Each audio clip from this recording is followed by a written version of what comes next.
সমস্ত কাজ যদি এরকম চুটকি বাজিয়ে আমরা করে ফেলতে পারতাম কতই না ভালো হতো আমাদের, তাই না? সকালবেলা ব্রেকফাস্ট কমপ্লিট হয়ে গেছে, হাজব্যান্ড খেয়ে দিয়ে অফিসে বেরিয়ে গেছে। আর আজকে যেহেতু শনিবার, তাই জন্য খুব একটা রান্নাবান্নার চাপ নেই।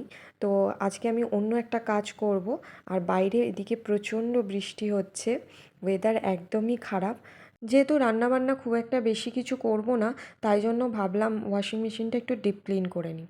তো ওয়াশিং মেশিনটা অনেক দিনই প্রায় ক্লিন করা হচ্ছে না, তো সময় পাচ্ছিলাম না।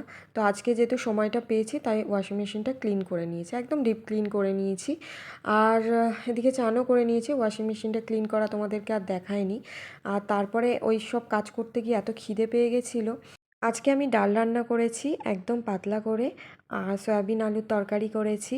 আর সকালবেলা একটু উচ্ছে ভেজেছিলাম সেটা, আর একটু পাঁপড়। আর একদমই সাজিয়ে গুছিয়ে বসার সময় ছিল না, এত লেট হয়ে গেছিলো এইসব কাজ করতে গিয়ে।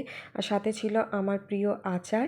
তো তোমাদের কেমন লাগলো ব্লগটা অবশ্যই কমেন্টে জানিও। আজকের মতো টাটা।